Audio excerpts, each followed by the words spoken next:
What do you have to say? Roll you want, doggy, I got it. Roll you need. Roll, roll, roll, roll, roll. Roll, I'm asking. It's for a little roast effect, just a little bit. Hello. That's good. Don't lick the camera. That's good. You want to be in the video? So we are still here in Puerto Vallarta, and today we're talking about something that for a while we considered not bringing up because we like to really highlight the most positive things that we can about any place that we are traveling, because there's no sense thriving on anything that's negative. When it comes down to it, complaining doesn't really do anything. But since being here, we've noticed a few things that we really strongly don't like, and coming here wanted to love Puerto Vallarta because we had heard so many great things. We'd watched a bunch of videos from the Kinetic Cannons. Really wanted to love this place. But it's realistic to talk about how we're actually feeling about a place rather than just paint everything with rainbows. So today we were talking about why we kind of dislike Puerto Vallarta. To give you a little landscape of our situation, because I think that really affects why we're feeling this way. First of all, we're here during the busiest time of the year, peak time during spring break. Neither of us are a huge fan of big crowds and lots of people. Another thing is we're trying to travel on a budget. We're not like your typical vacationer staying at one of the resorts or right in the most sought after part of town, like in the old town area. We're staying in an Airbnb. It's a gorgeous house, but it is a little bit of a walk. To walk away from here, we're going down a really steep cobblestone hill, and then to get back up, it's a bit of a climb. So if we need to get any groceries or anything, it's difficult enough to do it on your own 2 feet, let alone with a bunch of heavy bags. But at least we had free exercise every day, so that's cool. We were gonna get a gym membership while we were here. Immediately we're like, nope, we don't need that. Also, part of our situation is that we have a Siberian Husky named Blaska. This is our Siberian Husky. Who, whenever we're taking a video, seems like she really hates being held like this, but that's not the case. In this neighborhood, that looks comfortable. There are a lot of, wait for it, cats? Cat? Really? We're gonna redo that later. And you're gonna act interested like you always are. So we can't really take Laska for WALKS. She knows that word too. Without the fear of her trying to get one, pull us down the really steep hill. That's just an accident waiting to happen. It's not really ideal. For her, she needs a lot of exercise every day. We couldn't take her for the exercise that she so badly needs to not be psycho. She's been psycho. What do you have to say about Puerto Vallarta? Puerto Vallarta. Puerto Vallarta. By and I keep seeing CATs everywhere, and you won't let me eat them. I know. Also, we've been learning Spanish for quite a while, and we've been trying to continue learning Spanish as we travel through Mexico. Leading up to this point, we have been doing 30-minute daily lessons through either Pimsleur or Rocket Languages. That was in preparation to come to Mexico, and we've been really diligent about continuing to do that, even on days when we're just like not having it. So coming here, it was a little bit of a shock, but we'll get into that a little more later in the video. So those are the things that kind of make up our situation. First, we're going to be talking about what we absolutely love about Puerto Vallarta, and then we're going to be talking about the things that aren't quite as desirable or don't really suit our situation and might not suit your preferences either. Okay, so first, why do we love Puerto Vallarta? The produce is amazing and full of F's. F's? Yes. Fresh, flavorful, fragrant, fun, fantastic, and delicious. Delicious. Jordan's favorite word to describe food is delicious, so, but if going with the F's, it's delicious. And that's been really great. Go into the local markets. I cut my first ever papaya. I'd never handled the fruit before. You didn't even know what it looked like before coming. I honestly didn't. If you showed me, you presented me with the papaya, I would have wondered if it was a giant mango maybe, but it's a tropical fruit, so that's not something that I've ever had at my disposal in Phoenix. And then you go to restaurants and then get a lot of this local fresh produce, which is just overflowing with flavor, and it's amazing. Speaking of restaurants, we've found some real gems here. Yeah. Select restaurants that have really affordable prices, big portions with great service. Yeah, for instance, Freddy's Toucan, Pancake House. Oh, Peepee's, that's another one. And yes, I can't say that name without feeling like an idiot, but that's what it's called. Although we haven't eaten there, all of the Oasis Bay, you've hopefully seen our ridiculous $1 margarita tour. Those margaritas are strong and really good. So lots of good restaurants. And we really love the ocean here. It's absolutely gorgeous. Yeah, it's really clear. You look out there, every time I'm just amazed at how many hues of blues and greens there are. We haven't been to the beach yet. Because we were a little bit turned off by our one experience. This guy asked us every single day, come in and get margaritas, and finally we were like, okay. And in like, I don't know, 90 minutes that we were there, there's probably 40 different vendors that were asking us to buy different things, and it was kind of exhausting after a while to be like, no gracias, no gracias, no gracias. That really takes away from the experience. So I think there's a little part of me that's kind of like, do I want to go to the beach? A few other things that we really like, the surrounding landscape, including the mountains, all the nature around us is beautiful, and the drive into Puerto Vallarta was the most spectacular that we've ever experienced, driving all the way from Phoenix, Arizona to here in Puerto Vallarta. We came from Tepic before this, and the drive here was through these mountainous rainforests. Just amazing. To have that just a short drive away, that could add a lot to the experience for fun day excursions and zip lining and stuff through the rainforest.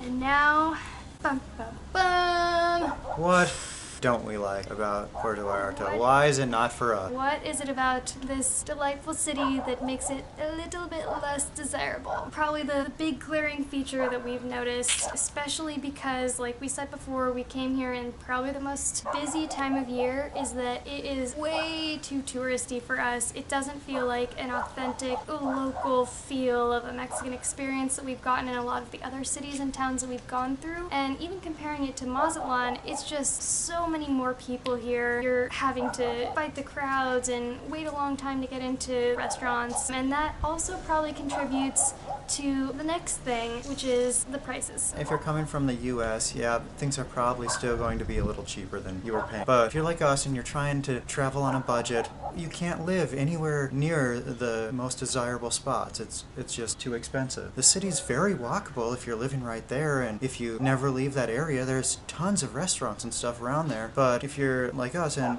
trying to spend a little less, then you have a 30-minute walk every time you want to get to the places you want to go. And then something else in terms of the prices are that if you look up a place online, and I'm even talking about the restaurant itself, has its own menu listed online with certain prices, and then you go to the place, the prices are 50% more than that, or even more. We've noticed a little bit of dishonesty happening, or at least maybe they're just not updating their websites, and those are the prices for the off-season or something. But if you're coming at this time of the year, like we are, the prices are just like skyrocketed. That's been a little bit discouraging. Of course, we walk down the cobblestone streets and risk our lives crossing the busy roads where the bus is just literally, oh my gosh, if there's ever a time that you were going to get hit by a bus, it's here.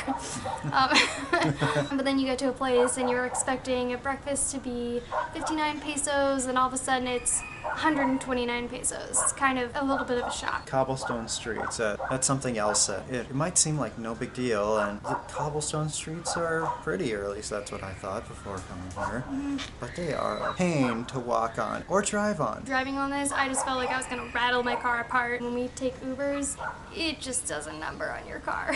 We've spent on our travel so far the most time in Mazatlan and Puerto Vallarta, so those are the two main places we have to compare to each other. And compared to Mazatlan, Uber costs almost twice as much. What do you think of the overall cleanliness of the city? Mazatlan is another pretty touristy destination. There's a lot of traffic from the US of people visiting Mazatlan. But comparing these two cities, it is almost night and day in terms of how clean the cities are. People do still take pride in sweeping and kind of like scrubbing the sidewalk in front of their businesses, but the cleanest... It's time to wake up, says that rooster. The cleanest spot that we've found is the Malecon area and that Old Town Romantic District. Here in Puerto Vallarta. Here in Puerto Vallarta. Everywhere else it's a little bit more grungier, the streets aren't as nice, and that's maybe partly to do with the cobblestone streets. Like, how do you clean those? I mean, where would you even begin? But in general, if there's practices like, instead of bins that people put their garbage in, every night there are just piles of garbage in the middle of the street.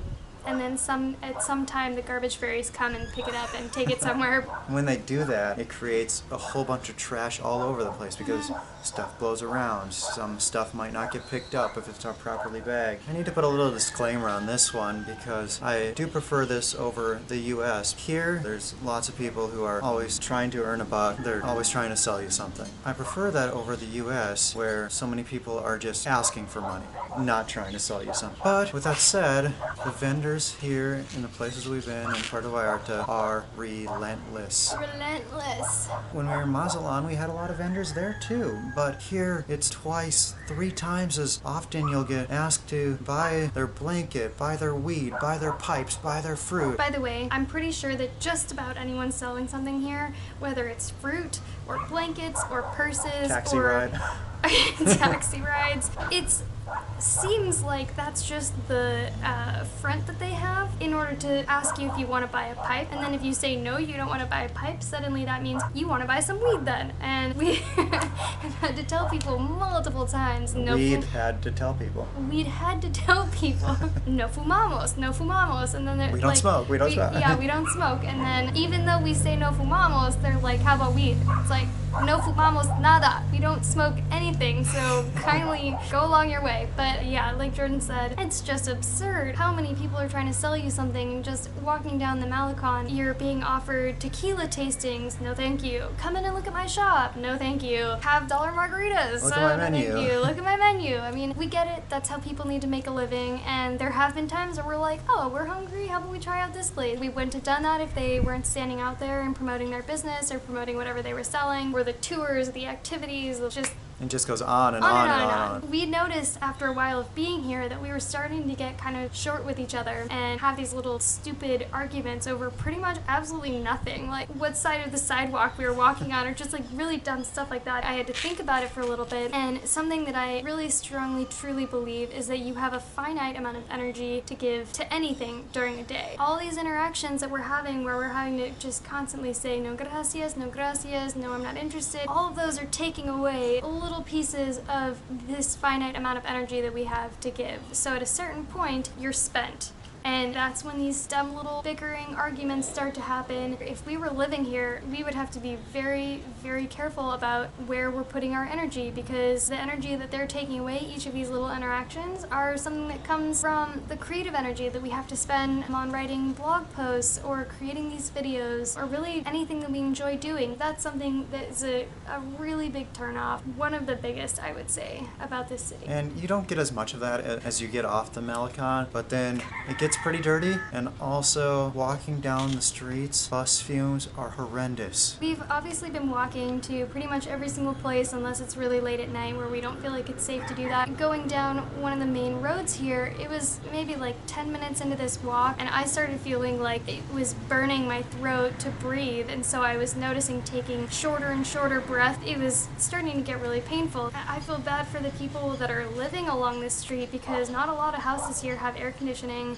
If your sole way to get fresh air is by opening your windows and stuff, which is what our host does, the windows are open all the time, that's really unhealthy, and I just feel bad. I feel like I should be wearing a mask all the time. Especially when we're on the main roads, but even when we're not and we're just on your average neighborhood street with the cars driving by, their emissions are terrible here. It's not as terrible today to see behind us what the smog looks like, but from our Airbnb here, we can always see a layer of smog across the city, and I think because today it's a lot windier, it looks a lot more clear. Because this is so populated and there's a lot of tourism, that's something that you have to deal with. Comparing it to Mazatlan, once again, I didn't notice any pollution there. No. But the pollution alone would be enough to keep us from living here. We want a city that's clean. That doesn't just mean clean streets, but also clean air. As we mentioned in the beginning, leading up to our time coming to Mexico, we were doing 30-minute daily lessons to learn Spanish. Jordan had started doing it without me.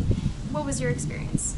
These lessons, you need to do them every single day, otherwise experience a lot of setbacks. They're not going to be nearly as effective and you're going to have to backtrack, so you have to be extremely diligent about doing them every single day. When I started doing them, I really wanted to learn Spanish. I was pretty good about it for the first month or two, and then I would either forget or just Get lazy. Complacent. Exactly, and then I'd take 2 weeks off and then have to backtrack a bunch of lessons, and it just went back and forth like that until I had this lovely lady start doing them with me, and we held each other accountable. it was a lot of hard work, and even on the days just were dragging and didn't have the mental clarity, we still pushed through that because we are committed to learning Spanish, because I think that's an important thing for us being here in Mexico and being involved and immersed, is being able to speak the language and not just expecting that everyone speaks English. That was really important. And then when we came to Puerto Vallarta, an interesting thing happened. We started speaking Spanish to people, and they would speak back to us in English, and we would continue to speak Spanish in the conversation, and they would continue to speak English back to us. It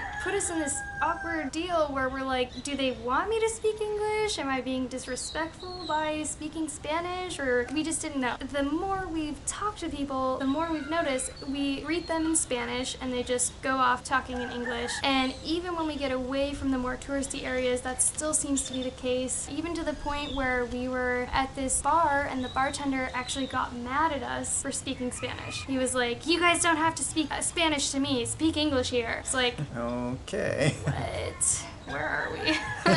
With all the tourism here, we find ourselves in a restaurant, and every single person in the restaurant is speaking English all around us. We felt like being here is actually setting us back on our progress of learning Spanish, and it's sort of like an interesting situation to be in where we feel like we're trying to be immersed and be respectful, become part of Mexico, and we're kind of getting pushback almost for doing that. So that is the final reason why we don't think Puerto Vallarta is for us. Now, all of this being said, we know that this is not everyone's situation. Maybe you are just coming here to vacation, and it's a beautiful place to do that. The oceans are great, the hotels are nice, and if you don't speak Spanish, that's perfect. It's fine, because almost everyone speaks English. So we can see why this is a desirable, ideal place to vacation or visit for certain types of people with different situations than ours. But for these reasons, we're out. This peace sign? This peace. Like this? Peace, peace out, peace out. Get it? A piece of pizza? Peace out. Peace out. Peace out. Peace out. The end.